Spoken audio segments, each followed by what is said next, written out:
आजकल आए दिन खालिस्तान का विषय ट्रेंड में रहता है। कनाडा जैसे स्थानों पे खालिस्तानियों द्वारा भारत के झंडे तो जलाए ही जाते हैं, पर साथ ही साथ हिंदुओं को हैरेस किया जाता है, हिंदू मंदिरों पे अटैक किया जाता है खालिस्तानियों द्वारा। साडी नस्ल ने बहुत चर गांधा मूत पीट के ड्रामा करके देख लिया। और इस सब का मेन रीजन ये है कि सिखों का एक छोटा सा हिस्सा जो कनाडा जैसे स्थान पे बहुत बड़ा है, आज के दिन ये हिस्सा मानता है कि यही वास्तविक सिख है और सिखिज्म का अर्थ है हिंदुओं को अपोज करना। ये खालिस्तानी अपने दिल से मानते हैं कि जब ये हिंदुओं को अपोज कर रहे हैं, हिंदुओं से हेट कर रहे हैं, तो ये सिखिज्म को फॉलो कर रहे हैं। जबकि ऐसा हो सकता है कि सिखिज्म के रिलीजियस टेक्स्ट को खोला जाए तो सच्चाई इसके बिल्कुल विपरीत मिले। और चिंता मत करो, मैं यहाँ पे उस प्रकार की सुनी सुनाई बातों को दोहराने वाला नहीं हूँ कि मजहब नहीं सिखाता, आपस में बैर करना वो सब भूल जाओ। और ना ही मैं यहाँ पे किसी रिलीजन को अच्छा या बुरा प्रूव करने में लगा हूँ, बल्कि मेरा मिशन यहाँ पे बिल्कुल ऑब्जेक्टिव है कि आज के दिन जो खालिस्तानी करते हैं, हिंदुओं को हैरेस करना तो भूल जाओ, हिंदुओं को अपोज करना ही चुन लो। क्या हिंदुओं को अपोज करने का सिखिज्म सपोर्ट करता है, या फिर हिंदुओं को ही बल देने का सिखिज्म सपोर्ट करता है, या फिर इन सब के ऊपर क्या सिखिज्म, क्या गुरु ग्रंथ साहिब, क्या सिख गुरु स्वयं हिंदुओं के ही भगवान विष्णु को पूजते हैं? क्यों ना इस हिंदू सिख विवाद को सदा के लिए समाप्त कर दिया जाए और केवल एविडेंस के आधार पे, केवल फैक्ट के आधार पे, बिना बायस के एक ही बारी में सदा के लिए पर्दे खोल दिए जाए, सदा के लिए इस चीज को एक्सपोज कर दिया जाए, इस रियलिटी को, कि क्या स्वयं सारे सिख गुरु हिंदू थे और क्या स्वयं गुरु ग्रंथ साहिब ही भगवान विष्णु और उनके अवतार भगवान कृष्ण और भगवान राम के प्रति समर्पित है। मैं तुम्हें रेफरेंसेस, प्रूफ्स और स्क्रीनशॉट्स के साथ ये भी दिखाऊंगा कि गुरु ग्रंथ साहिब में यदि ये लिखा हुआ है तो कहाँ पे लिखा हुआ है, और क्या वो केवल उस प्रकार की चीज है जिसको समझने में लोगों की भूल हो रही है, जिसको मिसकम्युनिकेट किया जा रहा है। यहाँ तक कि मैं तुम्हें गुरु ग्रंथ साहिब के पेज नंबर भी दूंगा ताकि मेरी कही सारी बातों को तुम क्रॉस चेक कर सको। और बिल्कुल शुरू से शुरू करते हैं।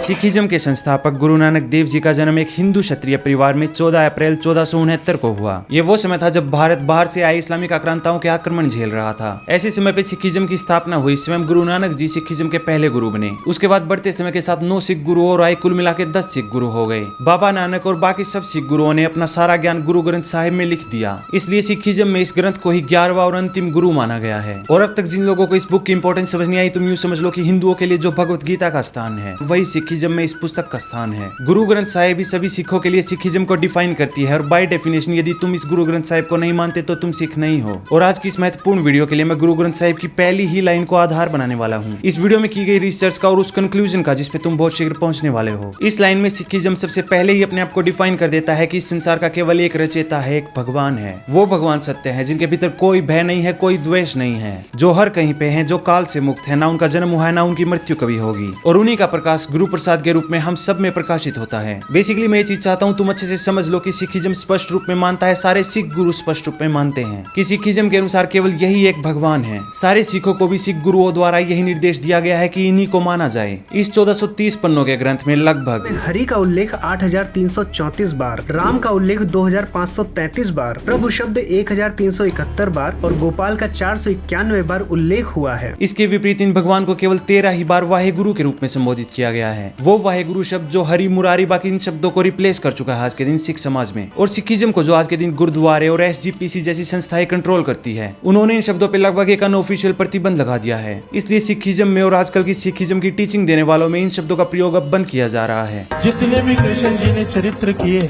सबके नाम इसमें दर्ज है। आप श्रवण कर रहे हैं, एक एक नाम एक एक घटना के है उसके पीछे। हम कौन होते हैं भेदभाव करने वाले कृष्ण जी में, राम जी में, गुरु नानक में। इतना सुनते ही तुम किसी कंक्लूजन तक मत पहुंचना। ऐसा मत सोचना कि मैं वाहेगुरु के नाम को नकारने में लगा हूं, बल्कि वास्तविकता इसकी बिल्कुल उलट है। इस वीडियो में आगे चल के गारंटीड 100% तुम ये जान जाओगे कि सिख गुरु स्वयं अपना गुरु किसे मानते थे, अपना भगवान, अपना वाहेगुरु किसे मानते थे। स्वयं सिख गुरु किन्हें पूजते थे, और गुरु ग्रंथ साहिब के माध्यम से हजारों बार चीख चीख के वो किसको कह रहे हैं पूजने को, किन हरि, किन वाहेगुरु, किन मुरारी के प्रति वो अवेयरनेस जगा रहे हैं सिख समाज में। मैं तुम्हारा टाइम वेस्ट किए बिना सीधा गुरु ग्रंथ साहिब से चीजें पढ़ना शुरू करूंगा ताकि तुम्हें चीजें सब कुछ क्लियर हो जाएं। क्यों गुरु ग्रंथ साहिब में श्री राम का नाम बार बार आता है, क्यों? गुरु ग्रंथ साहिब में भगवान के लिए हजारों रेफरेंसेज है, लेकिन उदाहरण के लिए पन्ना संख्या 1105 ले लो। यहाँ पे सिख गुरु कहते हैं राजा राम जपत को ना तरियो। यहाँ पे वो कह रहे हैं कि भगवान राजा राम का नाम जप के भला ऐसा कौन है जिसकी नैया पार नहीं हुई, कौन है जो तैर नहीं गया, यानी कि तुम तैर ही जाओगे, डूबोगे नहीं इस संसार में, तुम्हारी नैया पार हो जाएगी यदि तुम भगवान राजा राम का नाम जपते हो। जिन लोगों को नहीं पता, भगवान राम भगवान विष्णु के ही अवतार है। उन्हीं भगवान विष्णु के एक और अवतार है भगवान कृष्ण, और इसी पेज पे भगवान श्री कृष्ण के विकराल रूप का महिमा मंडल किया गया है सिख गुरुओं द्वारा। यहाँ पे कहा गया गया है शंख चक्र माला तिलकु विराजित, देखी प्रतापु जमु डरियो। यहाँ पे सिख गुरु समझा रहे हैं अपने भगवान के बारे में कि उनके एक हाथ में शंख है, एक हाथ में चक्र है, उनके गले में माला है, उनके माथे पे एक बड़ा तिलक है और ये रूप भगवान का इतना भव्य लगता है जिसकी महिमा, जिसके प्रताप को देख के स्वयं यमदूत भी वापस भाग जाएं। ये रेफरेंस ऑब्वियसली महाभारत का है जहाँ पे भगवान कृष्ण अपना विकराल रूप दिखाते हैं। उसी विकराल रूप को यहाँ महिमा मंडित किया गया है सिख गुरुओं के द्वारा। इसके आगे कहा गया है निर्भय भऊ राम बल गर्जित जन्म मरण संताप हरियो, जिसका अर्थ है कि निर्भय होकर भगवान राम जी के बल के जैसा श्री कृष्ण जी गरजते हैं तो जीवन मरण के सारे कष्ट, सारा दुख समाप्त हो जाता है। और ध्यान रही पहले वाली लाइन के ही रेफरेंस में लिखा गया है, तो मैं मान के चल रहा हूँ कि तुम्हें सब कुछ क्लियर होगा कि यहाँ पे भगवान कृष्ण की बात हो रही है। वही महाभारत वाले भगवान कृष्ण जिनके लिए शंख, सुदर्शन चक्र, माला और तिलक वाली बात की गई है। और चिंता मत करना यदि तुम उस प्रकार की चीजें सोच रहे हो कि यहाँ पे किसी और का रेफरेंस दिया गया हो सकता है तुम्हारे मन में अभी भी कोई डाउट हो, किसी गुरु किसे पूछ रहे हैं, किसका महिमा मंडल कर रहे हैं, तो रुक जाओ, चीजें आगे और भी क्लियर हो जाएंगी। इससे अगली ही लाइन में सिख गुरु लिख रहे हैं भक्त अम्बरीक के बारे में, जो कि पुराने समय में एक बहुत बड़े कृष्ण भक्त थे और उन्हीं की कहानी हिंदू टेक्स्ट में भी आती है। इन हिंदू टेक्स्ट के अनुसार राजा अम्बरीक के जीवन पे जब संकट आता है तो स्वयं भगवान श्री कृष्ण का सुदर्शन चक्र उनके आगे प्रकट हो जाता है और कृष्ण भक्त अम्बरीक के प्राणों की रक्षा करता है। उसी घटना को याद करते हुए सिख गुरु यहाँ पे लिख रहे हैं कि कैसे कृष्ण भगवान ने अपना आशीर्वाद अम्बरीक पे बनाए रखा। और अब तक तुम्हें ये चीज भी क्लियर हो गई होगी, मैं कोई सिलेक्टिव चीजें नहीं पढ़ रहा, बिल्कुल एक ही पन्ने से लगातार पढ़ता जा रहा हूँ। और आगे जो मैं चीजें पढ़ूंगा तुम्हें पहली चीजों के रेफरेंस में देखनी है कि किस कंटेक्स्ट में बात हो रही है, किस समय की बात हो रही है, कौन से हिंदू टेक्स्ट से बात हो रही है। और ये जो बातें हो रही हैं, जो सिख गुरु लिख रहे हैं, वो बहुत ही कॉमन चीजें हैं। प्रहलाद बहुत ही कॉमन चीजें हैं, अम्बरीक बहुत ही कॉमन चीजें हैं, भगवान श्री कृष्ण का विकराल रूप बहुत ही कॉमन चीजें हैं, ध्रुव तारा बहुत ही कॉमन चीजें हैं, उसके बारे में मैं बताऊंगा। पर क्योंकि हम भगवान कृष्ण के भक्त अम्बरीक की बात कर रहे थे तो पूरी गुरु ग्रंथ साहिब में ये एकमात्र रेफरेंस नहीं है अम्बरीक का, बल्कि मैं तुम्हें पूरी लिस्ट दे देता हूँ जहाँ पे पेज नंबर भी मेंशन्ड है, जहाँ पे सिख गुरुओं ने अम्बरीक के बारे में बार बार लिखा है। इसे पढ़ के तुम्हें एक ही चीज समझ में आएगी कि सिख गुरु बहुत अधिक प्रभावित थे अम्बरीक की भक्ति से, भगवान कृष्ण के आशीर्वाद से, और इसी आशीर्वाद को वो प्राप्त करना चाहते हैं, इसीलिए बार बार वो इसके बारे में लिखते हैं। जैसे उदाहरण के रूप में इन्हीं बहुत सारी अम्बरीक के बारे में जो बातें लिखी गई है, इन्हीं में से एक स्थान पे लिखा गया है कि कैसे एक सामान्य कृष्ण भक्त अमृतत्व का दर्जा प्रदान कर लेता है केवल भगवान श्री कृष्ण के कारण, भगवान कृष्ण के आशीर्वाद के कारण, उनके वरदान के कारण। बल्कि गुरुओं ने चीजों को और अधिक क्लियर कर दिया है ताकि तुम्हारे मन में कोई भी डाउट ना रहे। स्वयं सिख गुरु बता रहे हैं कि उनका गुरु कौन है। इसी अम्बरीक की कहानी से वो स्पष्ट बता रहे हैं कि अम्बरीक तभी अमृतत्व प्राप्त कर पाया जब उसने सच्चे गुरु का ध्यान किया, और राजा अम्बरीक ने जिनका ध्यान किया था, स्वयं वो जिनको पूजते थे, वो भगवान श्री कृष्ण थे। तो बेसिकली सिख गुरु यहाँ पे स्वयं भगवान श्री कृष्ण को अपना सच्चा गुरु बता रहे हैं। और इस वीडियो को बनाते समय मेरी चिंता ये भी थी कि कहीं मुझ पे कोई सिलेक्टिविटी का आरोप न लगा दे, तो वापस पन्ना संख्या 1105 पे ही चलते हैं, जहां अम्बरीक के बारे में सबसे पहले लिखा हुआ था, जहां से मैं सबसे पहले पढ़ रहा था। और वहीं पे जो लगातार मैंने लाइनें पढ़ी थी उन्हीं के आगे शुरू करते हैं, अगली लाइनें लगातार पढ़ना शुरू करते हैं। इसके आगे तुम्हें और अधिक क्लियर हो जाएगा कि किन भगवान की बात की गई। आगे बात की गई है सुदामा के भगवान की, जिन्होंने सुदामा को ना जाने कितने उपहार दे दिए, कितने खजाने दे दिए। और भला सुदामा और भगवान श्री कृष्ण की कहानी से कौन परिचित नहीं है, और कैसे सबको नहीं पता कि भगवान श्री कृष्ण अपने मित्र, अपने भक्त सुदामा से बहुत अधिक प्रेम करते थे, इसलिए उन्होंने सुदामा के जीवन को, उनके घर को उपहारों से भर दिया, सारे सुखों से भर दिया। इसके आगे सिख गुरु इसी पेज पे लिखते हैं कि कैसे ध्रुव को उन्होंने एक ध्रुव तारे के रूप में स्थापित कर दिया, वो तारा जो आज भी ऊपर है, आज भी चमक रहा है। ये रेफरेंस भी हिंदू टेक्स्ट से ही आता है और बड़ा ही रोचक रेफरेंस है, जरा ध्यान से सुनो। यहाँ पे स्वयंभू मनु के पोते ध्रुव की बात की जा रही है, वो स्वयंभू मनु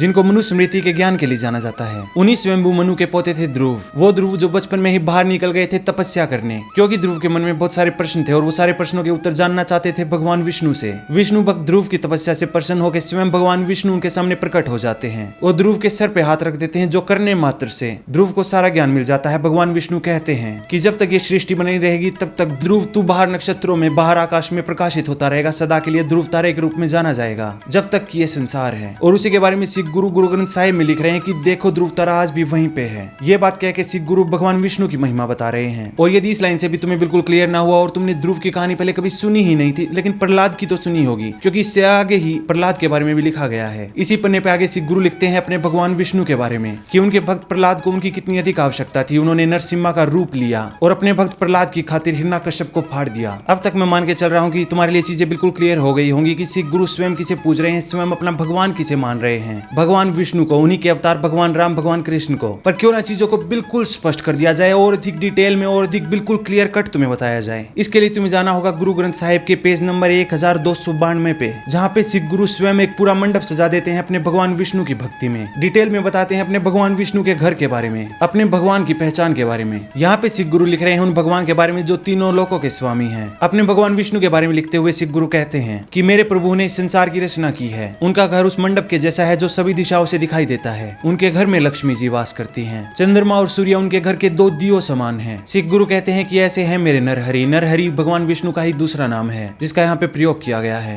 इसके आगे सिख गुरु लिखते हैं कि मेरे नरहरि यानी कि मेरे भगवान विष्णु के घर पे 4 मुखों वाले ब्रह्मा भी विराजित हैं, जो एक कुम्हार के जैसे हैं। घड़े बनाने की जगह वो संसार को बना रहे हैं, इस ब्रह्मांड को बना रहे हैं। मेरे प्रभु के घर पे संसार गुरु भगवान शिव भी वास करते हैं, जो तुम्हें अपने ज्ञान से इस संसार की वास्तविकता समझाते हैं। चित्रगुप्त भी मेरे भगवान के लिए काम करते हैं, संसार का लेखा जोखा लिखते हैं। स्वयं धर्मराज भी मेरे भगवान के केवल एक द्वारपाल है। ध्यान रहे ये सिख गुरु कह रहे हैं भगवान विष्णु के बारे में। ये डिटेल में वो अपने पर्सपेक्टिव से डिफाइन कर रहे हैं कि भगवान विष्णु का घर कैसा दिखता है। इसके आगे सिख गुरु कहते हैं कि ऐसी है मेरे गोपाल की महिमा, ऐसा है मेरे गोपाल का घर। और यहाँ पे जिन लोगों को नहीं पता, गोपाल श्री कृष्ण का ही दूसरा नाम है। वो श्री कृष्ण जो भगवान विष्णु के ही अवतार हैं। उन्हीं भगवान विष्णु को यहाँ तीनों लोगों का स्वामी बताया गया है स्वयं सिख गुरुओं के द्वारा। मैं इसके आगे भी चलता चला जा सकता हूँ, लेकिन हजारों पन्ने हैं, हजारों वाक्य है जिनको मैं एक वीडियो में नहीं दोहरा सकता। और तुम भी उतना अधिक बोर नहीं होना चाहते, लेकिन मेरा विश्वास करो, जिस भी पन्ने पर मैं जाऊंगा इसी प्रकार के रेफरेंसेस तुम्हें बार बार दिखाई देंगे, जो इनडायरेक्टली नहीं या छिपते छुपाते नहीं, डायरेक्टली अपने भगवान विष्णु की महिमा गा रहे होंगे। सिख गुरु भगवान विष्णु के बारे में बारंबार लिख रहे होंगे। यहाँ तक तुम्हें मैं मान के चल रहा हूँ चीजें क्लियर हो गई होंगी। सिख गुरु गुरु ग्रंथ साहिब के माध्यम से जिस एक रचयिता की बात कर रहे हैं, जिस एक भगवान की बात कर रहे हैं बार बार, वो भगवान स्वयं भगवान विष्णु है। उनके दूसरे अवतारों की वो बार बार बात कर रहे हैं, भगवान कृष्ण की बात कर रहे हैं, भगवान राम की बात कर रहे हैं। उन्हीं को ये गुरु ग्रंथ साहिब पूरी समर्पित है। हालांकि इतना पर्याप्त है, लेकिन इसके और भी आगे जाके मैं एक आध सिख गुरुओं के बारे में भी तुम्हें बता देता हूँ, कि जीवन के बारे में महत्वपूर्ण चीजें बता देता हूँ, कि वो कैसे अपने आप को केवल एक हिंदू ही मानते थे, केवल एक सनातनी ही मानते थे। इन्हीं भगवान विष्णु को पूजते थे, सनातन धर्म के लिए ही जीते थे, बार बार मरते थे। जैसे खालसा पंथ को स्थापित करने वाले स्वयं गुरु गोविंद सिंह थे, वो अपने आप को सनातनी समझते थे, काली माँ के भक्त थे। मैं साथ ही साथ तुम्हें रेफरेंस स्क्रीन पे दिखा रहा हूँ। गुरु गोविंद सिंह जी कहते थे कि खालसा पूरे संसार में शेर के जैसा दहाड़ेगा, और इस दहाड़ से सारे हिंदू जाग जाएंगे, हिंदुओं के शत्रु भाग जाएंगे। इससे आगे गुरु तेग बहादुर का उदाहरण ले लो, जो 10 सिख गुरुओं में से 9वें सिख गुरु थे। वो अपने बचपन से ही वेद पुराण और उपनिषद को पढ़ते हुए बड़े हुए, उन्हीं से सीखते बड़े हुए। सनातन धर्म के लिए ही वो जी रहे थे, कश्मीरी पंडितों की, कश्मीरी हिंदुओं की रक्षा कर रहे थे, और अंत में हंसी खुशी सनातन धर्म के लिए ही उन्होंने वीरगति प्राप्त कर ली। ये वो सिख गुरु हैं जो औरंगजेब के विरुद्ध लड़ रहे थे अपने हिंदुओं को बचाने के लिए। जब तेग बहादुर जी को एग्जीक्यूट किया जा रहा था, तो औरंगजेब के द्वारा उन्हें एक प्रस्ताव भेजा गया कि तुम मुसलमान बन जाओ, तुम्हें जीवित छोड़ दिया जाएगा। और यदि गुरु तेग बहादुर उस प्रस्ताव को स्वीकार कर लेते और मुसलमान बन जाते, तो उनका जीवन आराम से कटता, दुनिया भर की उनके पास धन दौलत होती, बड़े ही ठाट बाट से वो जीवन जीते। लेकिन ये उनको कभी भी स्वीकार नहीं था। औरंगजेब के इस प्रस्ताव का उत्तर गुरु तेग बहादुर ने जो दिया, वो सूरज प्रकाश ग्रंथ में आज भी रिकॉर्डेड है। ये वो ग्रंथ है जो सभी सिख गुरुओं की लाइफ को कवर करती है। यहाँ पे गुरु तेग बहादुर ने मरने से पहले कहा कि मैं एक हिंदू हूँ और मुझे अपना हिंदू धर्म सबसे अधिक प्रिय है। भला मेरे हिंदू धर्म को कोई कैसे नष्ट कर सकता है? लोक प्रलोक में सभी लोग मेरे हिंदू धर्म से सुख पाते हैं। केवल एक पागल और मूर्ख व्यक्ति ही होगा जो अपने हिंदू धर्म को छोड़ के नीच बनना चाहेगा। तेरे प्रयासों से हिंदू धर्म नष्ट नहीं होने वाला, बल्कि ये संसार में सदा के लिए रहने वाला है। ये गुरु तेग बहादुर के शब्द थे, जिन्हें अपने हिंदू होने पे बहुत अधिक गर्व था, और वो केवल जीवित बचने के लिए भी हिंदू धर्म नहीं छोड़ना चाहते थे, क्योंकि उन्हें पता था हिंदुओं के बीच में एक गलत मैसेज जाएगा यदि मैं जीवित बच जाता हूँ आज। इसके बाद गुरु तेग बहादुर को मुगलों द्वारा टॉर्चर कर करके मार दिया गया। गुरु तेग बहादुर अपने जीवन के इंच इंच में हिंदू थे। वो अपने आप को नैना देवी का भक्त बताते थे, और गुरु ग्रंथ साहिब में भी जो उन्होंने लिखा है उसके अनुसार वो वेदों का, पुराणों का बड़ा उपकार मानते थे, कि इनको पढ़ने के बाद वो और बाकी सिख गुरु हरि यानी कि भगवान विष्णु का ध्यान कर पा रहे हैं। हिंदू राजाओं के जैसा ही गुरु तेग बहादुर के भी माथे पे तिलक लगा के उन्हें 9वें गुरु के रूप में स्थापित किया गया। इसलिए उनकी पुरानी पेंटिंग्स में भी तुम्हें उनके माथे पे तिलक मिलता है। और गुरु ग्रंथ साहिब में मैंने तुम्हें थोड़ी देर पहले भी पढ़ के दिखाया था कि स्वयं गुरु बता रहे हैं कि उन्हें भगवान श्री कृष्ण के विकराल रूप में उनका तिलक कितना अच्छा लगता है। उसके विपरीत आज की दयनीय स्थिति देखो। SGPC और बाकी जो सिख रिलीजियस ग्रुप है, वो इन सारे फैक्ट्स को हाइड करने का प्रयास करते हैं। वो आज के दिन जो पेंटिंग्स और कार्टून्स वगैरह या आर्ट वर्क वगैरह बनाते हैं, वहां से तिलक वगैरह भी हाइड कर देते हैं, ताकि तेग बहादुर के बारे में, गोविंद जी के बारे में, उनकी जीवन के बारे में लोगों को मेन फैक्ट पता ही ना चले कि उनकी आइडेंटिटी क्या थी, वो स्वयं कितने बड़े देवी भक्त थे, वो स्वयं कितने बड़े हिंदू थे, वो स्वयं किन भगवान विष्णु को मानते थे। इन सारी चीजों को हाइड कर दिया जाता है आज के दिन, जिसे देखने के बाद तुम्हें अपने आप से एक बेसिक क्वेश्चन पूछना चाहिए कि यदि सामान्य सिखों के आगे ये इन्फॉर्मेशन ही हाइड कर दी जाती है कि सिख गुरु वास्तविक में क्या जीते थे, सिख गुरु स्वयं किनको अपना भगवान मानते थे, स्वयं गुरु ग्रंथ साहिब में वो किनको अपना भगवान मान रहे हैं, यदि इसी सारी इन्फॉर्मेशन को हाइड कर दिया जाए, गुरु ग्रंथ साहिब की इन्फॉर्मेशन को हाइड कर दिया जाए, तो सामान्य सिख भला मान किसको रहे हैं? वो पूज किसको रहे हैं? क्या वो सिख गुरुओं को पूछ रहे हैं क्योंकि सिख गुरु ये चीज नहीं चाहते थे? वो तो स्वयं चाहते थे कि तुम सब उनके बारे में जानो, जो तीनों लोकों के स्वामी हैं, जो इस संसार के रचयिता हैं, भगवान विष्णु के बारे में। गुरु तेग बहादुर जी के ही हुक्मनामे में लिखा हुआ है कि वो दिवाली भी धूमधाम से मनाते थे, और पुराणों में लिखे गए ट्रेडिशन तक को फॉलो करते थे वो दिवाली को सेलिब्रेट करने के लिए, जिन ट्रेडिशन के अनुसार वो कैटल और क्लोथ्स को गिफ्ट करते थे। और ध्यान रहे यहाँ पे गुरु तेग बहादुर दिवाली को दिवाली ही बता रहे हैं, कुछ और नहीं बता रहे हैं। उनके अनुसार उनकी आइडेंटिटी, उनकी पहचान, उनका कल्चर बिल्कुल क्लियर है कि वो एक हिंदू है और वो एक हिंदू फेस्टिवल को सेलिब्रेट कर रहे हैं। वो कहीं भी दिवाली को कोई बंदी छोड़ दिवस नहीं बता रहे, क्योंकि बंदी छोड़ दिवस ब्रिटिशर्स का और खालिस्तानियों का एक मॉडर्न इन्वेंशन है, जिसका प्रयोग वो ये दिखाने दिखाने के लिए करते हैं कि देखो सिखो तुम सेलिब्रेट तो कर रहे हो दिवाली, पर हमारी बात सुनो, ये समय हम दिवाली नहीं सेलिब्रेट कर रहे हैं। उन्होंने कहानी बता दी, हम उस कहानी को सेलिब्रेट कर रहे हैं जो कि दिवाली से बिल्कुल अलग है। देखो दिवाली नहीं मना रहे हम, हमारे ट्रेडिशन अलग है, हमारा रिलीजन अलग है। उनको मत देखो तेग बहादुर कौन होते हैं भाई, गुरु गोविंद सिंह कौन होते हैं, सिख गुरु कौन होते हैं, गुरु ग्रंथ साहिब क्या होती है। हमारी खालिस्तानियों की बात सुनो, हमारा रिलीजन अलग है, हम भिंडरावाला को पूछते हैं। मैं बस इतना चाहता हूँ कि तुम्हारे लिए चीजें क्लियर हो कि सिख गुरु जब दिवाली को सेलिब्रेट कर रहे हैं उनका रीजन बिल्कुल सिंपल है कि वो हिंदू है और वो एक हिंदू त्योहार को बना रहे हैं। और यहाँ तक जो चीजें तुम्हारे लिए क्लियर हो चुकी वो ये है कि सिखिज्म को बनाने वाले सिख गुरु सबके सब स्वयं सनातनी हैं, स्वयं हिंदू हैं, भगवान विष्णु को पूजते हैं, उन्हीं के अवतार भगवान कृष्ण भगवान राम को पूजते हैं, उन्हीं भगवान राम का नाम जपने को कहते हैं और सभी सामान्य सिखों को समझाते हैं कि तुम्हारी भी नैया पार हो जाएगी यदि तुम राम नाम जपते हो। उन सिख गुरुओं का गोल भी बिल्कुल क्लियर है। जब वो खालसा जैसे पंथ बना रहे हैं वो स्पष्ट रूप में बता रहे हैं कि हम सनातन धर्म को शक्तिशाली बनाने के लिए ये कर रहे हैं और सनातन धर्म को शक्तिशाली बनाने के लिए ही भगवान विष्णु के प्रति सामान्य सिखों में, सामान्य व्यक्तियों में अवेयरनेस पैदा करने के लिए ही वो इतना बड़ा ग्रंथ गुरु ग्रंथ साहिब छोड़ के जा रहे हैं सामान्य सिखों के लिए। और जिन पन्नों से मैंने तुम्हें गुरु ग्रंथ साहिब के टेक्स्ट पढ़ के बताए हैं उन्हीं पन्नों पे उन गद्दारों के बारे में भी लिखा हुआ है जो आज के दिन अपने आप को खालिस्तानी बताते हैं, जो भगवान विष्णु का भगवान राम का विरोध करते हैं, जो रात के अंधेरे में हिंदू मंदिरों पे अटैक करते हैं, जो लगभग उन्हीं आक्रांताओं के विरुद्ध जिनका सिख गुरु विरोध कर रहे थे उन्हीं आक्रांताओं के जैसे आज जिहाद कर रहे हैं हिंदू सभ्यता पे। उन खालिस्तानियों के बारे में भला गुरु ग्रंथ साहिब क्या कहती है। ऐसे गद्दार सिख गुरुओं के समय पे भी थे जो सनातन धर्म को छोड़ रहे थे, शत्रुओं का साथ दे रहे थे,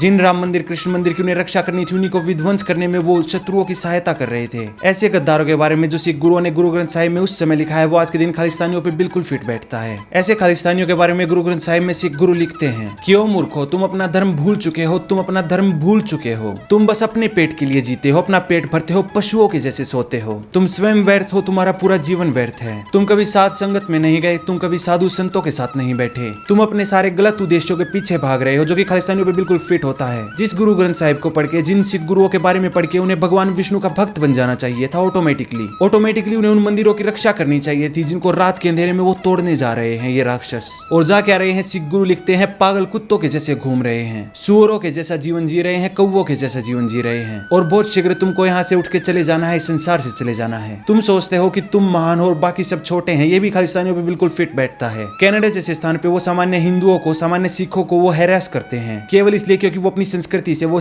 गुरु ग्रंथ साहिब से, उनकी टीचिंग से परिचित हैं और अपने भगवान श्री कृष्ण में मानते हैं, अपने भगवान विष्णु में मानते हैं। इसके लिए खालिस्तानी उनके शत्रु बन जाते हैं, उनको मारने लग जाते हैं, उन पे अटैक करने लग जाते हैं। सिख गुरु आगे कह रहे हैं कि ऐसे लोग जो अपने विचारों में गलत है, अपने शब्दों में गलत है, अपने कृत्यों में गलत हैं, मैंने ऐसे लोगों को नर्क जाते देखा है। ऐसे लोग जो लालसा से भरे हुए हैं, क्रोध से भरे हुए हैं, अपने आप को चतुर समझते हैं, चालाक समझते हैं, ये लोग झूठे हैं, आलसी हैं, इतने आलसी हैं कि अपना स्वयं गुरु ग्रंथ साहिब नहीं पढ़ते, अपने आप को सिख बताते फिरते हैं। ऐसे लोग बेसिकली अपना पूरा जीवन व्यर्थ कर रहे हैं। सोच के देखो, अपने आप को सिख बता रहे हैं पर गुरु ग्रंथ साहिब नहीं पढ़ी, तो यानी कि सिख गुरु भी बता रहे हैं कि उन्होंने अपने पूरे जीवन में भगवान का कभी ध्यान किया ही नहीं। गुरु ग्रंथ साहिब नहीं पढ़ी तो उन्हें पता ही नहीं चला भगवान विष्णु के बारे में, तो भगवान विष्णु के मंदिर तोड़ते रह गए, जबकि गुरु ग्रंथ साहिब उसका उलट कह रही थी कि तुम्हें भगवान विष्णु का ध्यान करना था, तुम्हें राम नाम जपना था, भगवान कृष्ण के बारे में जानना था, उनकी महिमा के बारे में जानना था। लेकिन तुम कर क्या रहे हो? तुम संसार भर में खालिस्तान के नाम पे आतंकवाद कर रहे हो, तुम प्लेनों को बम से उड़ा रहे हो, जहाँ पे छोटे छोटे बच्चे प्लेनों के भीतर मारे जाते हैं, वो चिथड़ों के रूप में उड़ जाते हैं और तुम्हें इससे खुशी प्राप्त होती है। तुम मान के चल रहे हो कि तुम बहुत बड़े अब सिख बन गए, पर जैसा कि सिख गुरु कह रहे हैं तुमने अपना जीवन व्यर्थ कर दिया। मित्रों, इस वीडियो को बनाने के पीछे बहुत ज्यादा रिसर्च और मेहनत गई है, बहुत ज्यादा टाइम गया है मेरा। मैं विशेष रूप से कोई अलग से कहता नहीं हूँ कि इस वीडियो को जरूर शेयर करो, लेकिन मैं इस वीडियो के बारे में कह रहा हूँ कि जब मैं इस विषय के बारे में रिसर्च भी कर रहा था तब भी मुझे इस प्रकार की कोई वीडियो नहीं मिली। तो प्लीज, ये एक यूनिक कंटेंट है और इस प्रकार की इन्फॉर्मेशन केवल एक वीडियो में कंबाइन तुम्हें कहीं पे भी नहीं मिलेगी। बहुत सारी इन्फॉर्मेशन है जिसको इंटरनेट पे ढूंढना बिल्कुल भी सरल नहीं था। अलग से मुझे बहुत अधिक मेहनत करनी पड़ी है, कुछ भी ऐसा नहीं था जो पहले से कहीं पे लिखित हो उसको मैं बस बोल रहा हूँ। सारे रिलीजियस टेक्स्ट को मुझे खंगालना पड़ा है। स्वयं मैंने गुरु ग्रंथ साहिब को ऑनलाइन एक टैब में खोल के रखा है, एक एक चीज को, एक एक वर्ड को मैंने क्रॉस चेक किया है। इस वीडियो में जो मेहनत की गई है उस मेहनत के लिए इस वीडियो को लाइक करो, उसके सिवाय शेयर अवश्य करो, अपने उन मित्रों के साथ शेयर करो जो सिख है या फिर खालिस्तानी बनने की दिशा में जा रहे हैं, क्योंकि आज के दिन जो सिख संगठन इन्फॉर्मेशन को कंट्रोल करते हैं वो इस प्रकार की इन्फॉर्मेशन को बाहर नहीं आने देते। तो ऑटोमेटिकली भविष्य में जो जनरेशन होगी, जो सिख जनरेशन होगी, उन्हें अपनी ही गुरु ग्रंथ साहिब की बहुत सारी जानकारी प्राप्त नहीं होगी। जिस प्रकार मैं गुरु ग्रंथ साहिब को जब देख रहा था, जिस पे रिसर्च कर रहा था, तब मुझे वहाँ पे ट्रांसलेशन में बहुत सारी समस्याएं मिली, जैसे कि राजा राम के बारे में जहाँ पे लिखा गया है कि राजा राम जपत को न तरियो। वहाँ पे राजा राम, जो कि हमें तो समझ में आता है क्योंकि हमें हिंदी समझ में आती है, पंजाबी का भी जो हिंदी अनुवाद है वो भी हमें समझ में आता है, राजा राम का हमें अच्छे से पता है कौन है, पर राजा राम का अनुवाद वहाँ पे इंग्लिश में कहीं पे भी राजा राम नहीं लिखा हुआ, बल्कि राम का अनुवाद वहाँ पे केवल गॉड के रूप में लिखा हुआ है। और न्यू टैब खोल के मैंने गुरु ग्रंथ साहिब और भी वेबसाइटों से खोली और सब में यही ट्रांसलेशन थी, सेम टू सेम, बाकी सभी टेक्स्ट की भी, बाकी सभी रेफरेंसेस की, जहाँ पे भगवान कृष्ण की बात हो रही हो, भगवान विष्णु की बात हो रही हो, गोपाल की बात हो रही हो, मुरारी की बात हो रही हो, हर जगह उस चीज को हिंदी और पंजाबी से ट्रांसलेट ही नहीं किया गया इंग्लिश में। ये जानबूझ के किया गया और भविष्य में जो भी जनरेशन एआई का प्रयोग करेगी, इन वेबसाइट्स का प्रयोग करेगी गुरु ग्रंथ साहिब को जानने के लिए, वो 6th जनरेशन जो टेक्स्ट पढ़ेगी वो इंग्लिश में होगा उनके लिए। उनको विदेशों में अधिक पंजाबी या हिंदी समझ में नहीं आती होगी, क्योंकि वो खालिस्तानी परिवार में जन्मे होंगे, उनको तो ये भी नहीं पता होगा राजा राम कौन है। इसलिए भविष्य में उनके लिए इस इन्फॉर्मेशन को एक्सेस करना बहुत ही अधिक कठिन हो जाएगा। तो मेरी विनती है इस वीडियो को जरूर शेयर करो। उसके सिवाय यदि तुम नए हो तो इस चैनल को सब्सक्राइब करो, साथ में वो बेल आइकन जरूर दबाओ। उसके बिना तुम्हें किसी भी वीडियो की कोई नोटिफिकेशन नहीं आती है, तो बेल आइकन जरूर दबाओ। धन्यवाद।